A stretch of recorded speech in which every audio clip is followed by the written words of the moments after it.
Shabbat Shalom, nous sommes à la veille du Shabbat Shemini, Shabbat Mevarchim. On a terminé les fêtes de Pessah et j'espère que tout le monde va bien.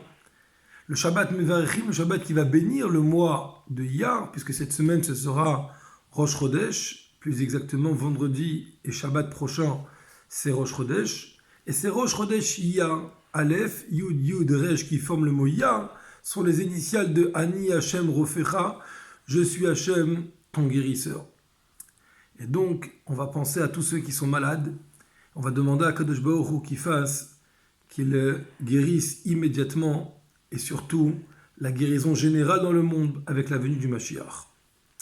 À partir de ce Shabbat, on a l'habitude d'étudier après Mincha les maximes de nos pères, les Pirkei Avot.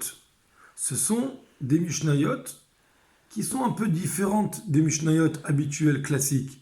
Ce sont des conseils de nos Chachamim pour avoir un comportement qui soit meilleur, avec une motivation supplémentaire pour encore mieux servir à Kadosh Baruch Hu. Il y a deux raisons pourquoi le Shabbat après Pessah et jusqu'à Shavuot, on a l'habitude d'étudier les Pirkei Avot. Première raison qu'on a retrouvée, c'est parce qu'il y a une règle générale qui dit Derech Eretz Kadma la Torah. La bonne conduite précède la Torah. Puisque à la fête de Shavuot, on va recevoir la Torah, donc on veut faire, avant de recevoir la Torah, une bonne conduite, avoir quelque chose qui nous motive à mieux nous comporter. C'est ce qui explique pourquoi est-ce que jusqu'à Shavuot, on fait les Pirkei Avot. Arrivé à Shavuot, on reçoit la Torah, on arrête. Mais il y a une deuxième raison.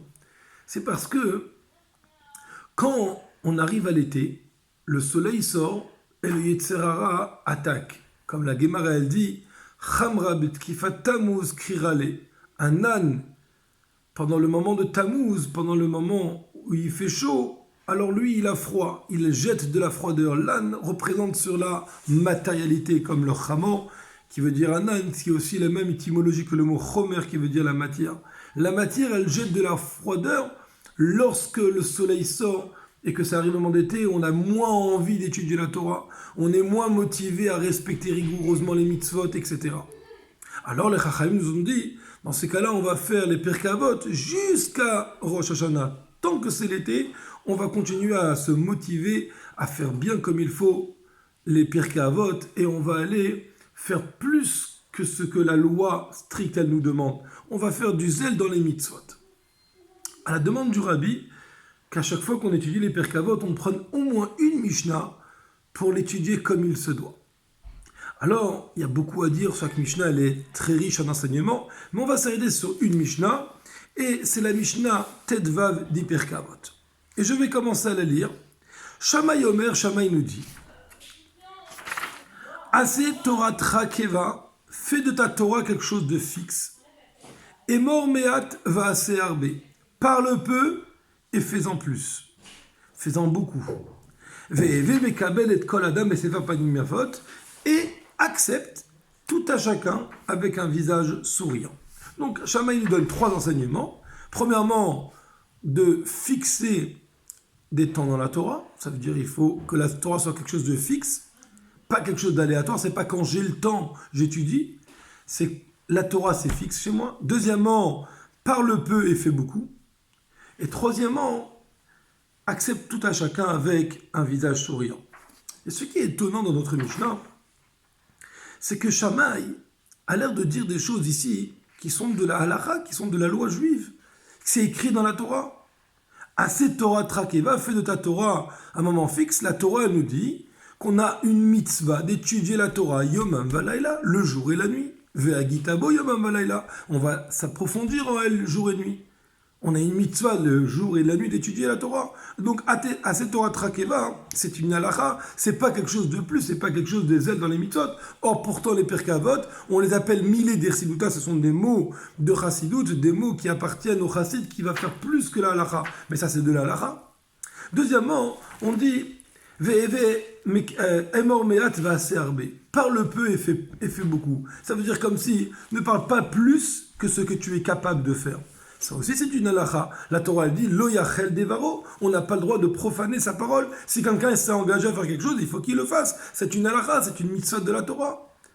Et troisièmement, c'est écrit Ve'eve mekabel et kol adam et sefer pas de faute, et accepte tout à chacun avec un visage souriant. Ça fait partie de la mitzvah de tu aimeras ton prochain comme toi-même. Donc c'est étonnant que cette Mishnah, qui a priori ce sont des lois, rentre dans les Pirkavot qui sont des lois, des mille et des chassidut, des mots de chassidut, qui normalement ne sont pas des lois justement, c'est quelque chose en plus que la loi. Alors sur ça, le Rabbi nous explique quelque chose d'extraordinaire. Et il nous dit comme ça. Il est à la suite, parce que dans la deuxième Mishnah de ce même chapitre, il est écrit qu'il y a 3 piliers au monde. À la Torah, le monde tient sur la Torah, sur la Tefila, Avoda c'est la Tefila, et sur la bienfaisance. Il nous dit, Shammai, tu sais, si tu n'es pas capable d'être parfait, d'être à 100% dans les 3 piliers qui tiennent ce monde et qui font que le monde il est existant, alors au moins arrête-toi sur celui de la Torah. Si déjà tu dois choisir l'un d'entre eux, assez Torah Trakeva. Et donc il ne vient pas nous dire du tout la mitzvah d'étudier la Torah. Ça c'est une mitzvah qui appartient à tout le monde, mais il nous dit fais de la Torah quelque chose de fixe. Si déjà tu dois choisir un des piliers, choisis celui de la Torah, étudie la Torah comme il se doit. Alors quelqu'un va penser, si déjà je dois étudier la Torah, vaut mieux pour moi étudier la halakha, au moins que je sache quoi faire, au moins que la halakha, la loi juive, elle me donne le vrai chemin que je dois emprunter. Pas la peine pour moi de m'arrêter sur des idées philosophiques de la Torah. Sur ça, il nous dit, il continue, il dit, est mort, mais hâte.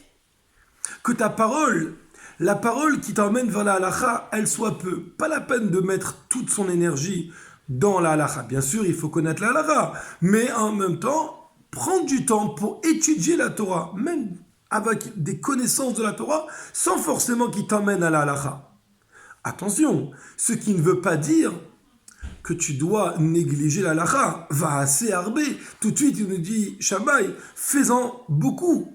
Parle peu. C'est vrai que la parole de la halakha, elle doit rester en minorité au niveau de l'étude, mais en même temps, attention, il faut bien la respecter. Assez arbé, il faut faire beaucoup de choses. Alors quelqu'un dit, ok, j'ai bien compris, Shammai, ton message. Il faut que je m'investisse dans la Torah, et il faut même que je rentre dans la partie pile-poulil de la Torah. Ça veut dire le raisonnement profond de la Torah, pas forcément la halakha, et bien sûr, il faut respecter la halakha. Pour ça, j'ai besoin de me retirer, de me mettre un petit peu à l'écart de tout le monde pour pouvoir m'approfondir, parce que quand je suis avec tout le monde, c'est difficile pour moi d'étudier et de m'approfondir dans la halakha. Sur ça, Shammai nous dit, attention, n'oublie pas la base.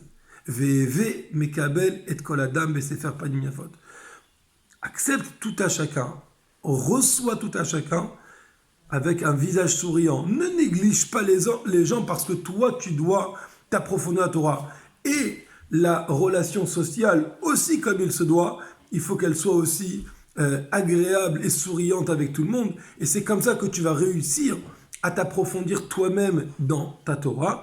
Voilà le message que Shammai nous dit, et on peut le prendre pour nous aujourd'hui que nous sommes à la veille de ce Shabbat Shmini, le Shabbat 8 qui est la dimension qui est au-dessus de la nature. On vient de terminer Pessah qui est de 8 jours, avec Acharon Shel Pessah on a fait Seudat Mashiach, et je rappelle que le Rabbi nous dit, si quelqu'un n'a pas encore fait les 4 vers de Seudat Mashiach, il peut encore se rattraper ce Shabbat pour lire, pour boire les 4 verres même de jus de raisin ou de vin de Seudat Mashiach pour se préparer à la Géoula.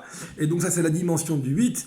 Et bien sûr, ce message de se renforcer dans l'étude de la Torah, renforcer nos comportements durant cet été, et sans l'ombre d'un doute qu'on y arrivera très vite parce qu'on ne perd jamais d'espoir, même si on attendait la Géoula bien avant Pessah, et après c'était bien avant la fin de Pessah, et que malheureusement on l'a toujours pas vu avec nos yeux, on ne désespère jamais puisque le peuple juif c'est un peuple d'espoir, et donc c'est sûr et certain qu'on va continuer à tout faire pour faire venir Mashiach, et on va souhaiter à chacun d'entre nous qu'on passe un Shabbat Shalom ou Mevorach, un Shabbat bon et béni, avec Mashiach Tzidkenu Now, Yechi Adonenu Morenu Verabenu, Melech HaMashiach Leolam Ved.